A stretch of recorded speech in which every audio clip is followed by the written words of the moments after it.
horse drifted alarmingly in the betting was, Festive in the morning continued to drift. It was late on the exchanges to lose. It was something you'd see in a Dick Francis novel, Charles Buttons.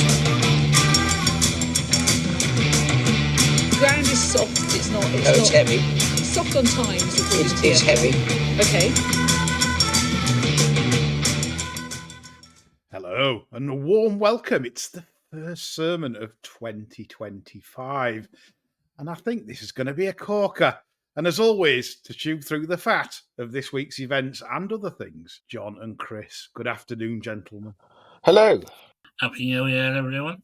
Indeed, Happy New Year to all our loyal listeners and serfs, and those that maybe don't like us either. Happy New Year to you as well, you bastard. Especially to those that don't like us. Just to piss them off. Yes, there's not much review to go through. There's only the Lawlers that took place today, which we'll go through in a sec. But I just thought I'd ask you two what you've been up to over the new year. Anything fun, or was it shit? Shit. Nothing of any great import, no. I think we can gloss over that. I made a point of watching Jules Holland to prove Chris wrong, and it proved him absolutely correct, actually. Yeah, I will talk about Jules Holland in a minute because Fry's been on about him. But I've actually had the week off from betting, just decided to just not bother. And I feel Stack's better for it. He sort of took a week as well for me to feel better. Why do you think that is, John? Maybe we should just stop altogether. Don't bother anymore. Just, yeah. 30 years' time will feel fucking fantastic. Well, in other news, and we'll get to it later on, Darren Yates, he's getting out the game. He's had enough. We've all had enough. It's all shit. So we'll carry on being not totally shit while racing has gone shit, as we'll no doubt come to on this episode. Right, Lawlers then. Someone moaned at me last week and said, we don't talk enough about Irish racing as well, so not much choice this week. So we'll talk about the Lawlers, John, in terms of how you saw the race. Is there anything you want to remark upon, maybe for Cheltenham going forwards? But of course, it looked a high-class renewal beforehand. It was a very competitive renewal. What floated your boat? Well, I'm still a bit jury's out on Wingman's trip. I'm not entirely convinced riding from the front over 2.5 is seeing him to the best advantage. I'm kind of thinking blasting him from the front over 2 might serve better. I mean, he's not going to beat these 2.5 milers teeing it up for him, is he? Don't get me wrong. I think he enjoys the testing ground. Yeah. But comes a caveat with that. He's got a very good engine, a high cruising speed. I don't think he's the most fluent of jumpers. He doesn't make a great shape over his obstacles. And I said to you earlier on, John, if I owned Wingmen, I would love to do it as well. I'd have a swan song with him. He's 7 now, so you're probably not going to go any better. But I'd run him on the flat in staying stakes races on soft ground, maybe in Europe, in Britain. I think with his engine and the way he gallops and goes through that shit, yeah, I think he'd be a revelation on the flat. You said to me when we backed Wingman, I think in a bumper, because we liked him in his point and we backed him to win that initial bumper. And you said to me, they'd better stick to national flats because if they sent him off the fences, he'd probably kill himself. Well, I think he probably would, yeah. Used to go tearing off. He's settling better now, but still, to me, the flat potentials there, like you just said about dropping him to 2. I think that's what he is. He's a serious galloper, but that's what he is, a galloper. He's got to 7 years of age, and I don't envisage him ever making a chaser. No, it'd be dangerous. I just get the impression from that it's always in the back of his mind thinking I could jump head first through one of these. Yeah. Like us back in day, edge hopping, weren't it? Yeah.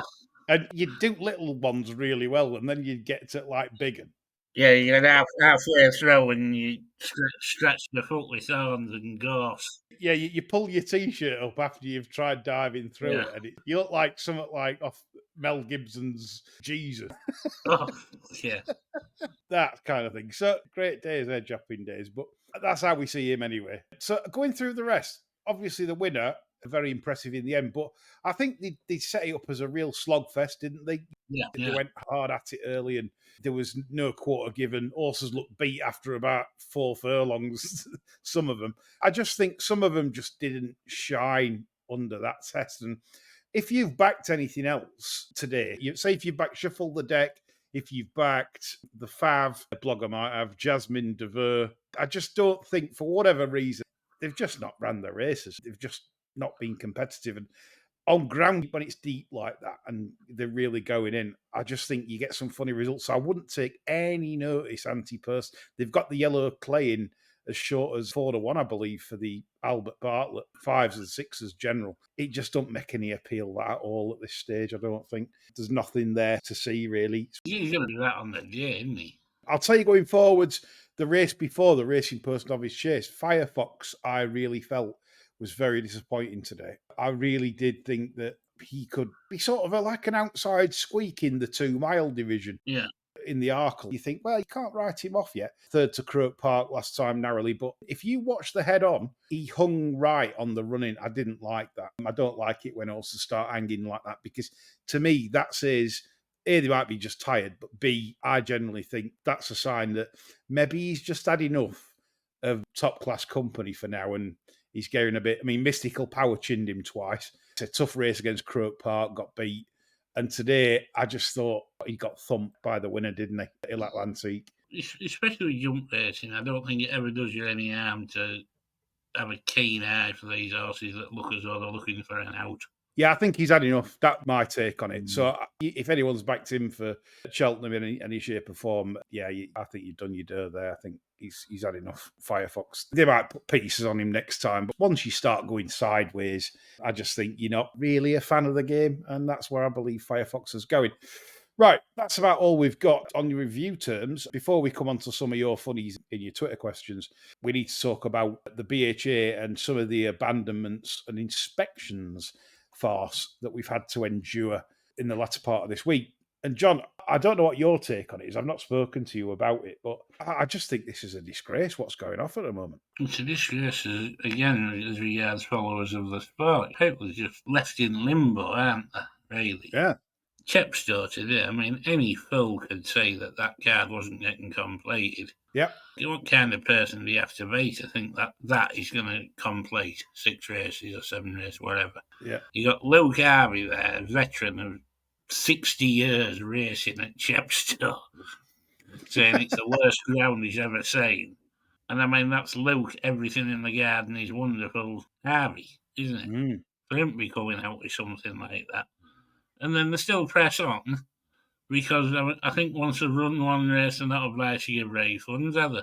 Nope. And it's just like there's people just running these courses that are thinking, how can we screw a few quid out of people? Bang on. It's not about the benefit of anybody, is it? Chris, Mike Parsage was on the train today from London to Plumpton. Yes, it's regrettable, isn't it? But I agree with John. It does seem really cynical, doesn't it?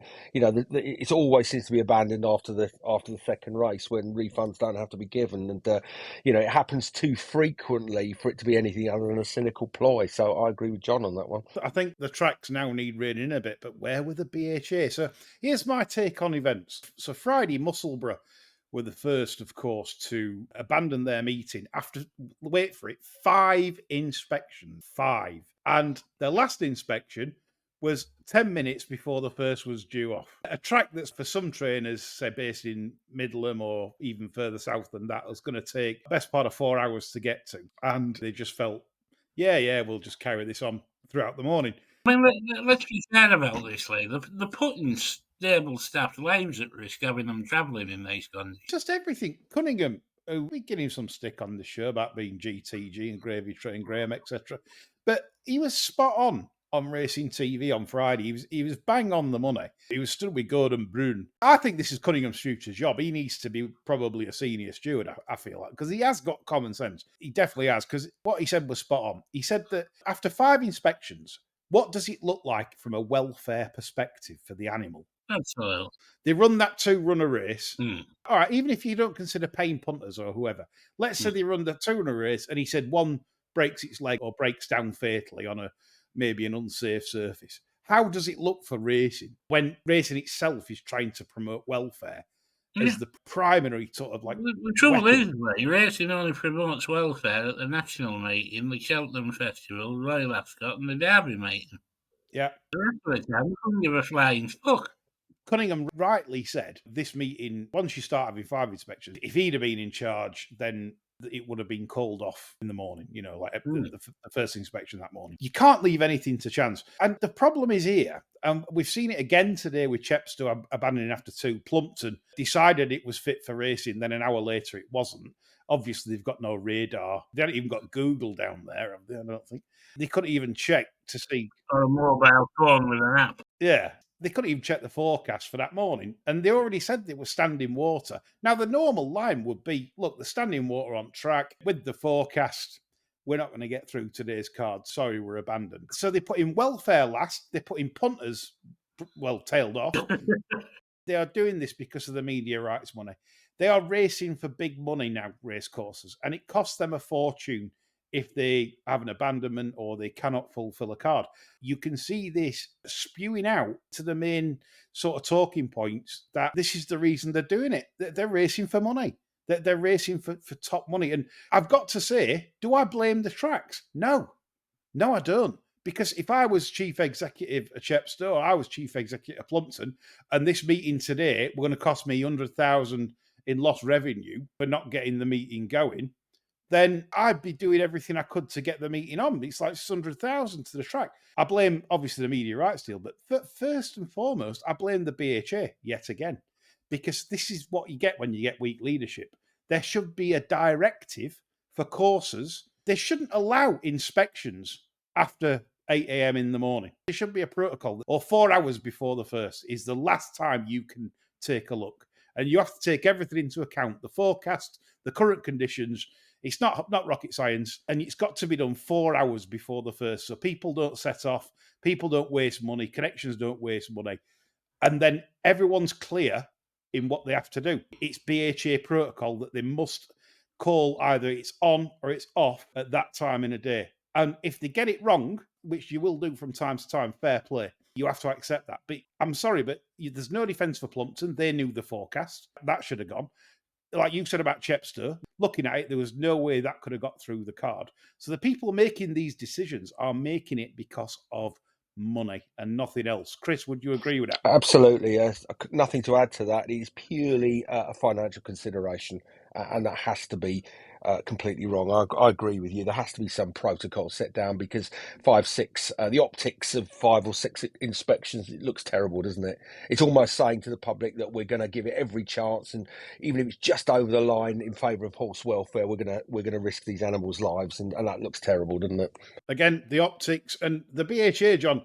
I am certain of this. I ain't got proof, but I'm certain that all the bigwigs at the BHA, they're all on holiday, aren't they? They're all having festivities at Christmas. Greg Swift's gone to his mummy's for Bitty, and all the main power players at the BHA aren't in sight. They're just not making a decision. Look at the ridiculous decision to have no ITV racing on Saturday when it was plain as day. Even the producer said to me early week, Christ, have you seen the weekend's weather forecast for snow and cold temperatures? So Monday, Tuesday, they've got 2 all-weather cards running concurrently throughout the late afternoon into the evening.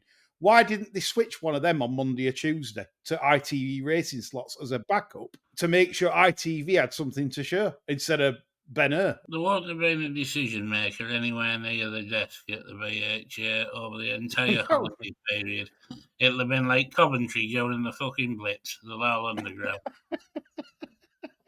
It's true. And it's an absolute disgrace. It's just basic, isn't it? It's basic stuff, basic management. Have somebody there, even if it rotates year on year. You're working Christmas this year, you're doing it next, so and so and so and so. Well, you can tell when they're off, because even the producer said to me this afternoon, she says, well, they do jumpers, bumpers. They put on extra all-weather cards at last-minute notice. Yeah. Even on like Wednesday, somebody said, oh, well, this forecast looks terrible. We'll put another all-weather card then on in afternoon. I'll tell you how you can tell they're all off, Lee. You don't get any fucking stupid tweets asking how Sonic the Hedgehog would get on going down Cheltenham or something like that. That's how you can tell all the fucking clown heads are away at Christmas. Totally agree. Other news this week. So obviously the BHA are clearly, it's horrid, isn't it? Horrid how we run it, really is. I just dread to think for the sports. We get better results if we put the clangers in charge. Yeah, it's that bad.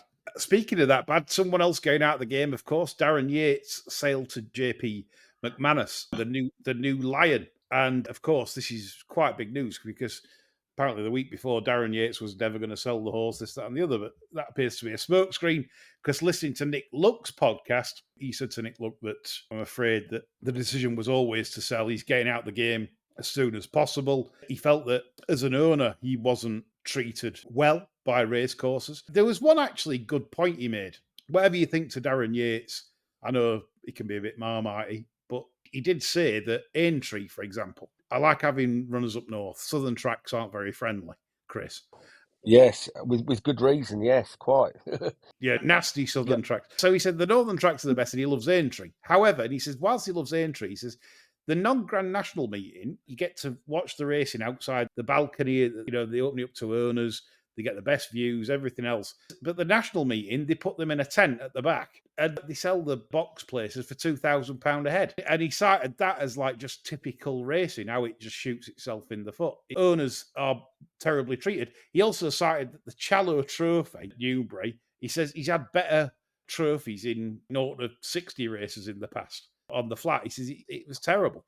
John, has racing lost sight of what the sport's about in terms of, imagine you've, like you say, you've got a Grand National runner and you're putting a tent round the back and then you get other people that have paid the £2,000 and they get the best seats in the house. Has he got a point? He has a massive point. I've actually experienced that myself. I was at the National a few years ago with some owners, and basically the place at the back, you feel as though you're in cattle class. You're only allowed, I think it's 90 minutes if you book a table for a meal. The area I was in was like it was sort of like an aircraft hangar divided into two. There was the restaurant half, and then the half with a couple of bars in that were grossly understaffed. And the only seating in that was 2 wicker settees for about 400 people. It was absolutely appalling for owners. Yeah. Darren Yates said, normally you're up on the balcony with a view of the entire track. We had to go out when we were actually at the pull-up point in the stand where they pulled up and set off out for the second circuit.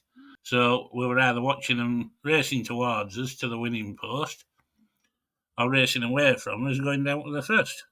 Absolutely rubbish. He does make some good points. And I think this is it within the game, that these are wealthy people and he's decided to pull the plug. He said the deal worked for him and JP. Apparently he's still got a leg in the horse, but not a leg in the horse as in a share in it. He just gets more money if the horse does well, apparently, or wins certain targets. Yeah. It sounds like a fair deal for all. It stays with Harry Skelton and Dan Skelton. So Harry Skelton keeps the ride, Dan Skelton keeps training the horse. That was part of the deal. So fair play. I don't see anything untoward with this other than that Darren Yates appears to have had enough of the game itself. And I think that's, in a way, whatever you think to Darren Yates as a person, his comments over the years, I think that's... Well, he's not going to be the last this year to say he's fucking enough, is he? Well, I wouldn't have thought so, because he did also cite the poor levels of prize money. He said, I can't believe what we're racing for. It's absolutely ridiculous. And again, that's another problem that, again, is due to the mismanagement of the sport from the BHA over many, many years. And I'm not blaming the current incumbents that are left with the mess that we're currently in. That's happened over probably a few decades now of mismanagement, which is why we are here, to say the least. Stephen Thomas states, which one of the deals is worse? The levy board forking out 1.5 million of public money to support champions of the full gallop, Mark II, or JP McManus splashing out $1 million plus on the new Lion? I would say champions of the full gallop, really. I don't know many in racing that thought it was amazing. Did you both see that? Yeah, it's a vanity project, isn't it? It's sort of symptomatic of how people in marketing in racing will go for the kind of obvious big swing, which is, if we can get more new people into the sport, this is a great vehicle to do that. But the point I think we've made ad nauseum is the fact that there's no point getting people into the sport if they can't have a meaningful bet or can't make any money out of it.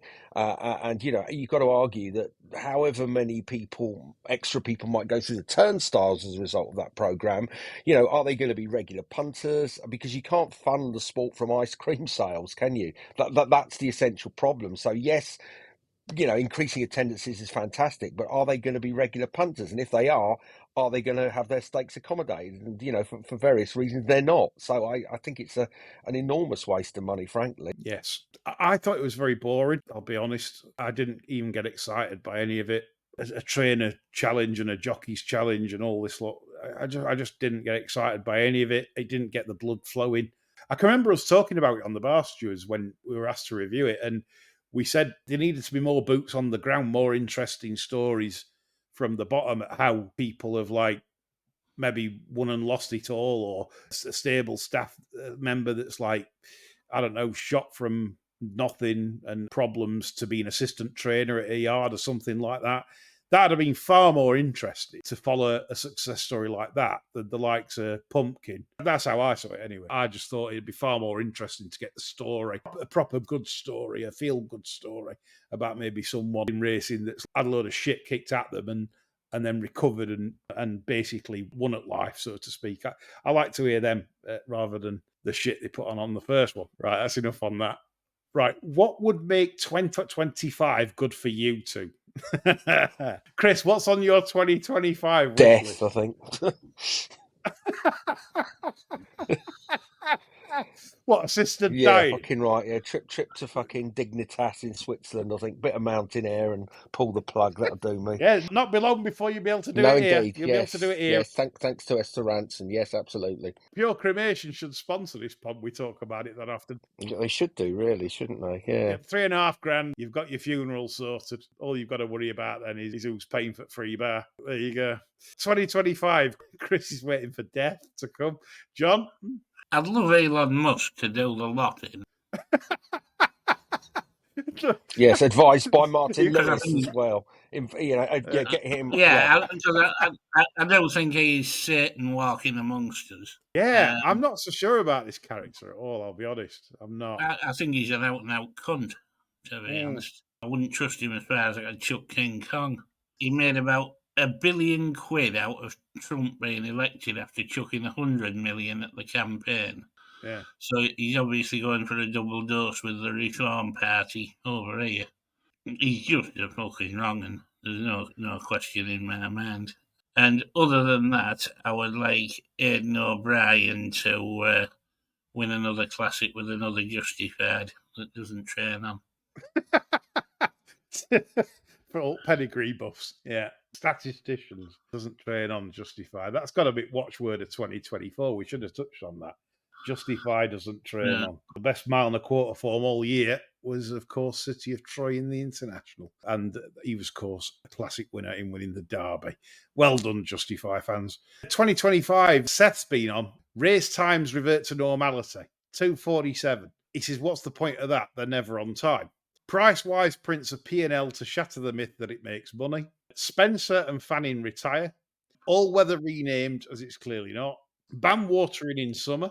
And ban online casinos. That's 2025 points. Look, now it should put Seth in charge of everything. I think so. I'd enjoy his speech if he led racing to say about Spencer and Fanning need to retire. Bugger Starmer, I'm voting Seth. Yeah. Can you imagine, they come to renew the licenses and no, fuck off. Seth says no. Yeah. No, you're not doing that. You've done it again. Another question from you. Is Tom Siegel on the spoon? Now, I haven't seen this. Pressbury Cup or something? Yeah, he thinks we'll win the Pressbury Cup. Why, have they added in another 6 handicaps or something? I don't look at Cheltenham at all. I'll be honest. I know big races, but, I was sort of scouring the post, looking for something that was relevant. And I seen that, I thought, well, you're on the spoon, son.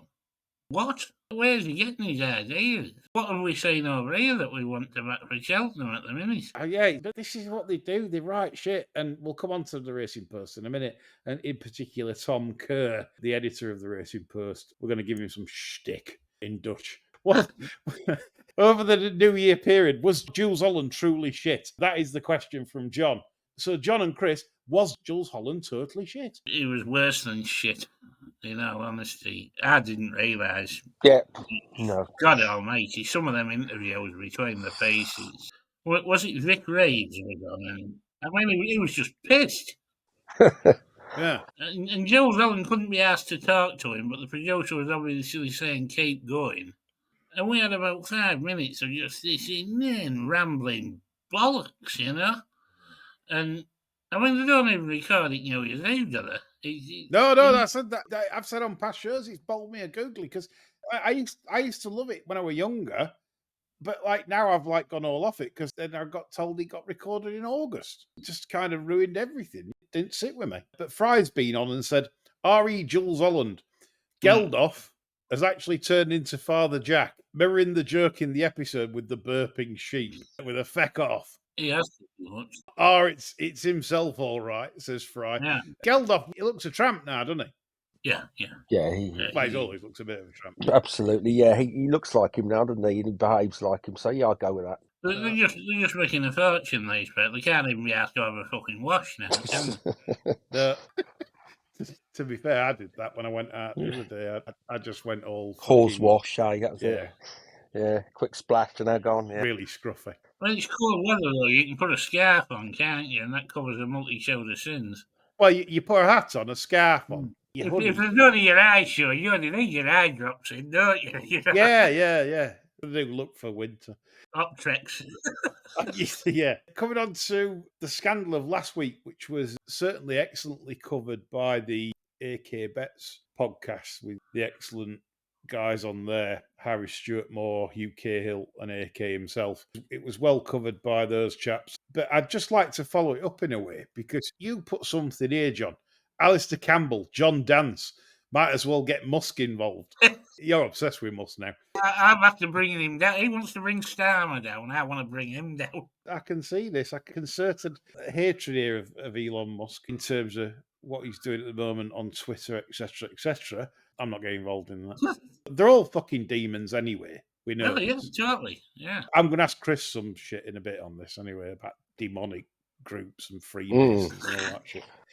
I've seen some numbers that he's been on about anyway. But anyway, coming back to this Alistair Campbell thing, for those of you that haven't heard about this or maybe listening for the first time on this, Rory Campbell, his son, set up a syndicate of around £5 million worth of investment from people that are involved in the racing fraternity. And almost all the investors came from racing backgrounds, including an ITV racing presenter.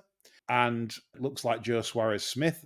Can't say that for certain, but said someone with terminal lung cancer, stage 4, was involved. So, yeah, that looks like Joe Suarez-Smith. So the fact that racing people were involved, there has been nothing, zero, nada, published by the Racing Post on this. Tom Kerr, you're supposed to be a respected newspaper. This is a racing subject. You covered John Dance. Are you not covering this absolute scandal of where £5 million has apparently, and I've been told by a little birdie, that it's 100% nefarious. The funds have been blown, etc., etc.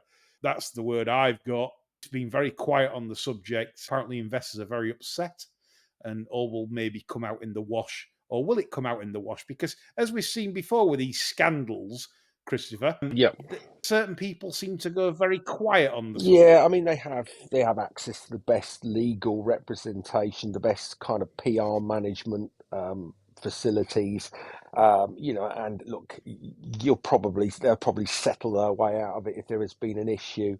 I don't think it'll go to court or anything like that. I think it'll be paid away. But until obviously we know more details, it's very difficult to say. But there are some people that can partially get away with most things, really. And I think 5 million is a relatively small sum of money. I know people say, blimey, £5 million, but it's the sort of sum that you could make go away, I think, and given the individual's political connections, I don't think you hear much more about it. Really, I'd be surprised if it. I was going to say, because given that Daddy was able to let 1 million of dead Iraqis go away and not end up in the Hague. Yeah, I mean, I think this is an irritation. It'll, a few months of stress for the individual concerned, but I'll be surprised if it goes beyond that. It'll be paid away, I think. Somebody will step in and pay it away. Yeah. Phil Bull's been on. Thomas Kerr, the Racing Post editor, apparently said on Twitter that Racing Post have done more for affordability checks than anyone else, lots and lots of articles, etc. I know, what the biggest pile of shit ever. Just to go on Thomas Kerr's censorship list, said Phil Bull. Rory's Racing Post investors. Obviously, there's nothing from the Racing Post on that subject. Bar Steward's Zarb initiative, which of course will be meeting Zarb next week to discuss proposals that we've outlined and written up our report, suggestions going forward for racing in terms of defending itself from the dreaded affordability checks with our unlikely bedfellows, which we've had a lot of abuse for, but I don't give one flying shit. I care about racing and my own betting career. I don't give a fuck about anything else. And before anyone says about sports betting, what about it? Fuck sports betting. And you can shove casinos up your arse. I'm there to defend racing and racing only. It's a racing podcast, and you can have your opinions and you say what you want. You'll be shouting into fresh air as usual with your opinion on that one. And of course, Phil Bull goes on to say about BHA chairman, the Weatherby's financing of his property deal. And obviously, Weatherby's then got a big tenure to run racing's finances. The list goes on and on. This is it. It's scandalous what I think the Racing Post do, really. I don't think they cover the sport properly, and they can certainly do a lot more. But again, because they're not covering it properly, these people can just act with impunity. That's the problem. Exactly. They can just carry on doing it. And that's the same in the wider world, is it not? You can't take on the establishment. If you take on the establishment, there are consequences. Yeah, the media will take it out for starters. Absolutely. There's two things how they come for you. It's either legal, right, and they shut you up legally, or they flex their muscles from a large financial perspective in terms of, well, we'll put you away, we'll do whatever, to stop you and shut you up unless you start climbing down. That's the first thing. Or secondly, they won't report on anything.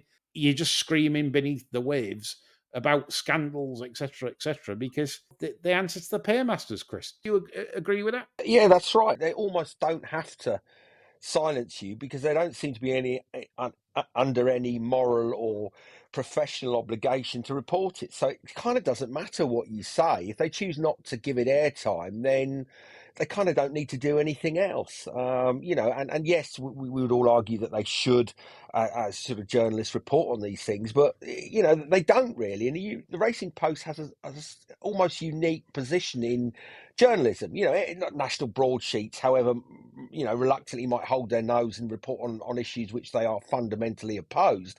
But the trade paper kind of gets to pick and choose, doesn't it? It's quite odd. It's almost like a fanzine rather than a newspaper. A fanzine sort of reports on things that it wants to do and ignores the topics that it doesn't. Whereas a newspaper will kind of report the news, and the Post doesn't do that anymore, as far as I can see. I mean, we've had all that bullshit for about a month, marking the turn of a quarter of a century, where they've done nothing but rehash old articles. 10 most uplifting stories.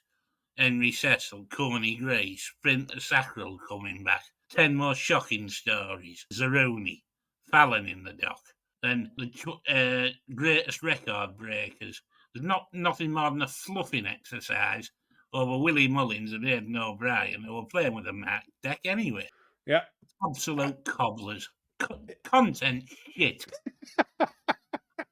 But that's what it is. £5 to read shit like that on a daily basis. But that's what it is, John. It isn't journalism. They are content producers, and that's not just weasel words. There is quite a distinct difference between original journalism that kind of sort of shines a light into the murky corners of the subject, and content serves to attract eyes, right? Because and if you have eyes on a particular content, it helps the paymaster, the advertisers. That's who the audience is. That's who the paymasters are, the advertisers. And you've got to get eyeballs, so that's why they have a lot of clickbait and all that kind of stuff. Just changing the subject now from the Racing Post and the Rory Campbell affair, which deserves a lot more coverage than it's getting for sure. The Betfred advert. Have any of you two seen it? No, I haven't. The guys round the pool table having a laugh and a joke. No, it's been on enough. I'm really fucking bored of it, to be honest. Talk about dumbing down TV and stuff like that. And they start playing pool and they start talking about betting. It's like, oh, yeah, I do this. I do me bet builders. I do this, yeah. I'm cash out king, me, and all this shit, right? And then one of the lads says, yeah, I set my deposit limits £20 a month. That's me done. That in itself is subliminal to like future people coming into the sport. Of course it is. That 20 quid in a month is enough to be betting. Yeah. I get why bookies are doing this. One of my former bosses in a betting shop, John, used to buy shops, but he'd only buy shops that had a high slip turnover with low stakes. Yeah. He wasn't interested in the big turnover shops. No. With the people coming in having 300-400 quid on. Because then it becomes you against him. Yeah, because then it's a gamble. Because if they have a good year, Yeah. you ain't having a good year. So every shop they purchased was ridiculous amounts of slips, but like 5p round robins. Yeah. You were all day taking bets. I mean, I can remember like Saturday mornings and stuff. I never ever stopped at the till. Soon as shop opened until first race, I never fucking stopped putting bets through a till. And that was their operandi, like piles and piles of slips, but no one really could win massive. Yeah, people would have a nice draw sometimes. They'd land a lucky and draw 700, 800 quid or something. But it weren't going to ruin the year for the shop. You know, they come every day. It ain't going to ruin shop on that. But what would ruin a shop? Somebody coming in having 1,500 quid on one at like 3-1 or something, a grand, you know. That's what they discourage even back then. So I would say that racing's been on that path for a while now. And that advert sort of rung home to me about that. And I thought, 20 quid a month? Are you fucking for real? I know there's people probably out there that only have 20 quid a month. And I'm sorry to you guys that are listening if you think that's a bit like sort of stakist, if you like. But I'm sorry, but the majority of people that have more than 20 quid a month on, I would say the vast majority of people in racing would have more than 20 quid a month. So again, the dumbing down of the sport. Chris, do you think that's a subliminal message for future punters coming I don't through? even think it's subliminal. I think it's a liminal message. They're telling you, you know, advertising is there to influence and change consumer behaviour. And you repeat that message enough, you know, with people saying, you know, I know my limits, 20 quid's enough for me. And eventually that message starts to hit home and that becomes the norm, right? So that becomes the behavioural norm whereby anything in excess of that is somehow, you know, wrong or risky. So I think all you've got to do is just repeat that message ad nauseum and eventually you will influence consumer behaviour because ultimately you'll get a kind of what's the word? A kind of a sort of social or moral opprobrium, I think the word is, against people that bet more than 20 quid. You're somehow kind of an alcoholic or you know, a degenerate gambler or whatever. So I think I don't think it's even subliminal. I think this is telling you how responsible, normal and respectable people behave. It's like Billy Bull, Fred, he's clearly worked that out, hasn't he? Anyone that sort of like sets the deposit limits to 50 quid or less a month has got to be a complete wagon. Yeah. Like, well, it's the old, you know, you know, those kind of Nigerian letters that you get saying XYZ, you know, I'm a you like I'm a them. prince, and you people will say, who on earth would fall for that rubbish, and why on earth would the fraudsters, you know, craft a letter that's so stupid, so obviously a scam? And the reason is, it is deliberately crafted because they know that anybody that replies to something that's so obviously a scam is a mark, right? So they kind of self-select. The people that reply are not going to be the people that are going to have any kind of critical faculty. So they deliberately craft the letters in such a way as the only people that would like to reply are going to be complete idiots. So it's actually quite clever. And I hadn't appreciated that till I read something about a year ago. I thought, well, who would? Well, they do it deliberately. They know that it's poorly worded. They know that the claims that these fraudsters are making are impossible, improbable, are ludicrous. So anyone replying to that must be a fool. It's like, Mr. Lord Malvo, word comes in from Nigeria. I have my airplane ticket. I come and see you, Mr. Lord Malvo. Yes, I need another grand to clear customs. Oh no, I've been nicked at Heathrow. I need £2,000. And it's, you know, fallacy of sunk costs, isn't it? People on the hook because they want to believe because they're in so deep. So yeah, it's very clever. And so those letters are crafted in exactly the sort of way that will appeal to the fool. Anyway, we move on. We've got 4 questions left to finish the show. It's quite nice, this show. It's gone flowing, I would say. John, we should fuck off here. Benjamin, you absolute rascal. He said, this is mainly aimed for Chris, but I'm sure everyone will chime in. Favourites now. You got favourites. A fan base. Yes. It's building my brand. This is. Where are there more grifters? Racing social media accounts, British government, or anti-gambling, anti-harm groups? And he wants your Well, response. I think at the risk of offending those with whom we'll be talking to, there are more grifters, I think, in terms of numbers in politics. The whole nature of politics. Politicians will always behave out of self-interest. Right, that's the nature of political parties, and so politicians will do things and say things that in which they do not believe as human beings, but will do so because the party tells them to, or there is some personal advancement that can be achieved as a result of doing that. So it depends how you define grifter, but politics has always attracted a certain type of person that is prepared to set aside their beliefs and their morals, etc., and act in a different way. The other groups, look, there are lots in the anti-harm group, there are lots in the anti kind of in animal welfare groups, but I think politics, surely, in terms of numbers, must be the place to be, if you're of that mind. I can see a lot more quangos set up over the next few years in many sort of sectors, whether it's sport and leisure, government. Well, but politicians aren't. They're not technocrats, are they? And they have very limited, dreadful word, bandwidth to understand things. So it's very tempting for politicians to say, "Hey, this subject is a problem. We don't understand anything about it." And then at the same time, someone comes to you and says, "Hey, I'm an expert in this, but I need like £1 million a year to research this." And the politician will think, "Oh, okay, then," and write a check. And that's how you get the proliferation of all these groups, because they are, a lot of them are self-appointed experts, because the politicians themselves don't understand the subject matter. And in the land of the blind, the one-eyed man is king, and that's how quangos kind of flourish in the political space. Yes, you can easily influence opinion with fake statistics, as we've seen over the years in many sort of different subjects, which is currently going off in racing also. 3 fun questions to finish the show now. Sure, John will be like active for some of this shit. Andy Humphrey's been on. What is the best black and white film that ITV could show instead of racing when it's cancelled? I know what I'm going to say.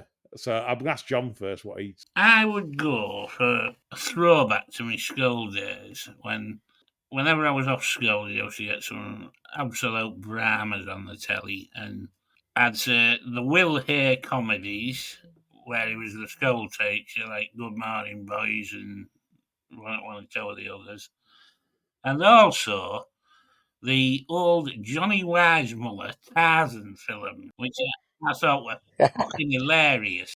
What a great shout that is. The best thing to look back on in them Tarzan films is the false ears on the elephant. Right? Because I don't know if you're aware of this, ear experts out there. African elephants have much bigger ears than Indian elephants. Yeah. And they could only get Indian elephants to play the African elephants in the Tarzan film. Fucking unions. This is great Unions again, that was. So, Elephant unions. Yeah. Indian elephants had to have tarpaulin fastened to their ears to make it look like they had bigger ears. Since I was told that, I could never look away from that anymore because it's absolutely comical. What a tremendous fact. You see, this is Barstew's inquiry, right? Now you know about Johnny Weissmuller and Tarzan black and white films about him fucking making elephants' ears bigger. They probably stapled them on. I'm sorry, but this is quality listening. I never knew that. I've learnt something on this show, so I hope you have listeners as well on that one. Johnny Weissmuller. Watch some of them old Tarzans. I didn't like them.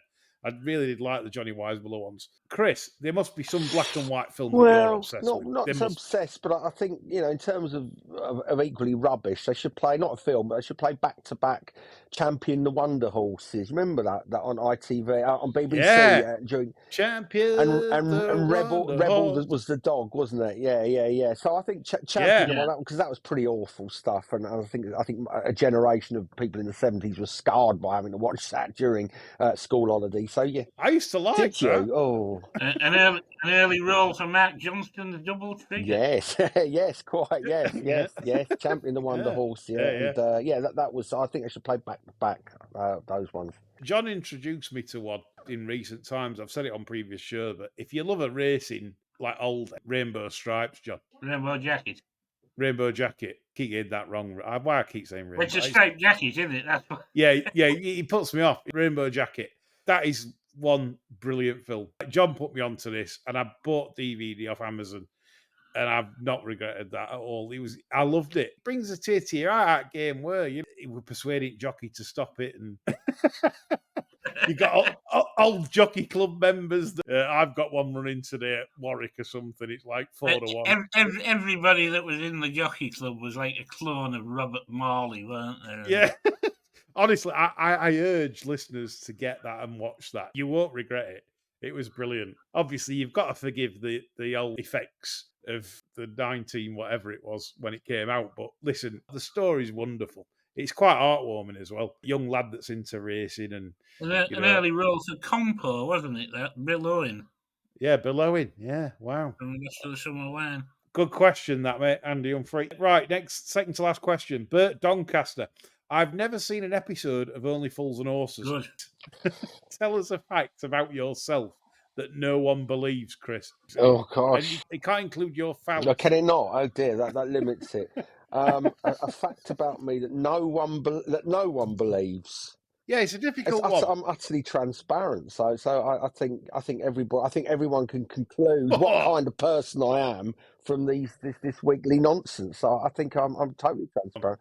I love that. You're deeply transparent, right? There are deeper sections of the Atlantic Ocean that they know more about. There's nothing worth knowing. I promise you. Although I try and preserve an element of mystery and mystique, there's really nothing worth knowing. I promise you. So I think what you see is what you get, which is nothing. I think when it comes to my deathbed, come and visit me. Yeah, I would. Yeah, if you send me the bus fare, I will. Yeah, and then announce who you really are. So, by the way, I'm such and such. It'll be some. I don't know. Not at all. Yeah. Nothing to know, unfortunately. John, tell us a fact about yourself that no one would believe. My high jump personal best is 1 meter 65 centimeters. How much? 1 meter 65 centimeters. That's not very good, is it? Fucking hell, that's actually is good. Is it? A meter 65? Is it really? I suppose. Yeah. If you turn 20, you're like top Olympic athlete. Okay. So you'd imagine John's a big fella, isn't it? Oh so yeah, 1 meter. Sorry, I'm thinking I'm thinking I thought it was like a foot. I thought, ain't much good. you fall over and beat that. No, that's very good actually. Did you use one of them springboards that they have to fucking vault? I didn't do it last week, mate. I did it in the 1980s. I can't get this image out of my head now. You now. It's bear in mind, I was probably throwing about 14 stone less over the required height. I haven't got one apart from my UFO shit. Yeah. But then people believe that now. So that's not like wow. Yeah. It's just a story, but Russ Kellett from Filey. I've never seen anything like that in my life. I've got top grade night vision kit, and I went there to meet him. He claimed he was an alien abductee, etc. And everyone's like, what the fuck is this? And I agree. Bizarre, right? So I went there open-minded, and I'm stood there at the bandstand at Filey. He basically predicted a UFO would appear. I looked at it through the night vision as it come over the hotel at the top of Filey, and it went out into the bay. Never seen anything like it in my life through night vision. And I drove home that night shitting myself. Like, it was that surreal that could happen. It's a bit like when someone says, oh, we're going out sky watching for strange things in the sky. He actually predicted it was there before it appeared. And he videoed it, and I'm looking at it through the night vision, and I just went, what the fuck is this? And it freaked me out because of the prediction. You can't do that. Fair enough, like you see something strange in the skies, like a lot of people do these days. Jesus. And then I started shitting myself after that, because I just thought, that's just surreal. You can't do that. That's just not possible. And I followed it over the hotel with the night vision and craft, and it got like a force field round it in the night vision. It was surreal. And I went home, like I say, I shit myself. I did. I come home that night, not in a good place.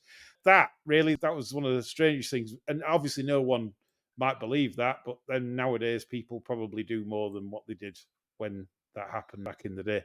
Chris, before we come to the final question, I forgot the numbers thing. What's this numbers thing that DK's been on Oh, I about. think he said that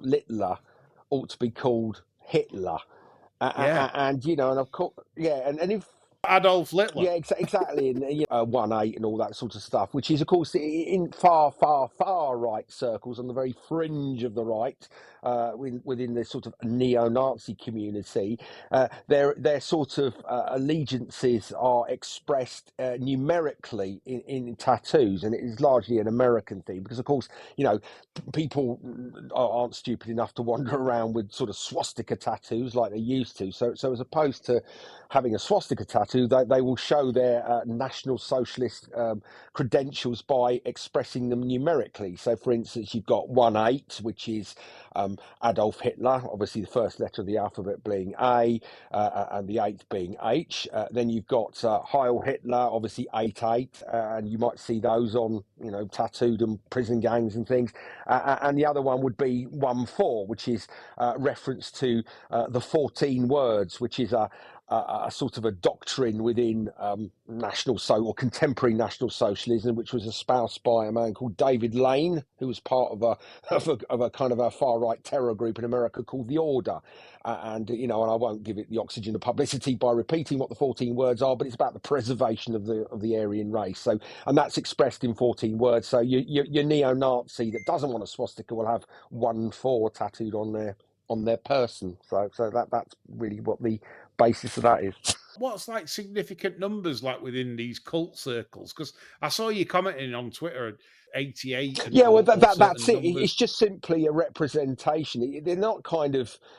They're not sort of have any kind of mystical significance. They're just a numerical way of saying things like, Adolf Hitler, Heil Hitler, the 14 words, which is 1-4, all those kind of stuff. So rather than having the word written out or a kind of a symbol that's identifiable as belonging to a hate group, they will try and conceal that by having numbers instead of letters. And so all it is the number simply corresponds to the letter they want to do. So you've got sort of, I think, 28, which I think is blood and honor and all that sort of stuff, which is Blut und Ehre, I think, in German. So that's all that is.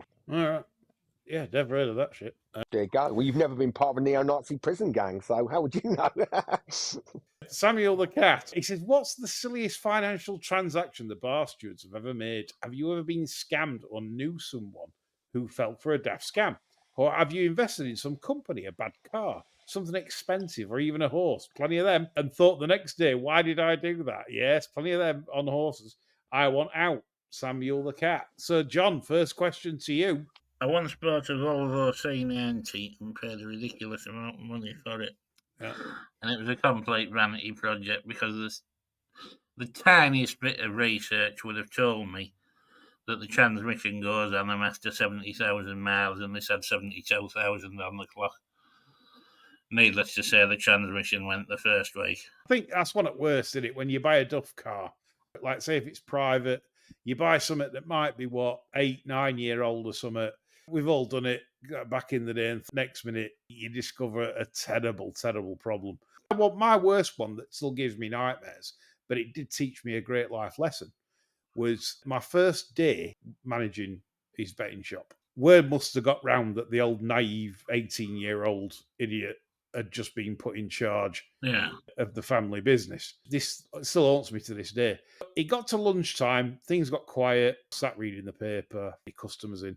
This one kid come in, very convincing, came in, said, "Oh, hi Lee," knew my name, and I've never met him. So obviously someone had told him my name, that's Stephen's lad, Lee. He said, "Oh yeah," he said, I've known your dad years, we go back a long way, me and your dad, and this, that, and other. I've done lots of deals for him. I'm just introducing myself and all this lot. And he managed to convince me, don't ask me how. He said, "I've got a good deal for you. I've got all these cigarettes to buy now. 100 quid. I used to do it with your dad when he would run his shop. I come back later with 150 quid after I've bought cigarettes. Gives me a drink and you get a drink out of it. Your dad gets a drink, this, that, other." And he was so convincing. First aid job, green as grass hour. And I handed him 100 quid. Did I see him again? No. Second lesson was, so I obviously had to tell my dad because of 100 quid short I had to take. I was getting paid 140 quid a week back then. So I'd worked my first week for 40 quid. Fantastic. Yeah, and it was a life lesson in a way that these folk exist, you know. I didn't realise someone as bad as that would exist, Well, but they do. They actually do. So I learned a big lesson. I'm proud to say I've never been scammed since. Never. I won't allow it. I'm always wary of people now, and maybe that was a blessing. The fact that then you realise that in racing, you're basically dealing with scammers. see you next Tuesdays. Totally. And you have to be careful because people are there to take advantage of you. Chris. Far too many to recount, but one that happened to somebody I know, he bought some what's the word? Some kitchen furniture. So a dining room table, really long one, and 6 chairs. And he scoured online to get it, and he got this deal where he got this whole package for 85 quid. Right, unbelievable. You know, sort of oak table, you know, chairs all kind of nicely upholstered. Went around, told everybody, you know, this is brilliant. You know, I've spent hours. He shows you what you can get if you can sniff out a bargain. And when this thing arrived, it was doll's furniture for a doll's house. It came in a tiny little box, and it was all handmade doll's furniture. That was what he bought. What he thought would be for the family dining room. It was for it's for a doll's house. So there you go. Caveat emptor. Read the label. Yeah.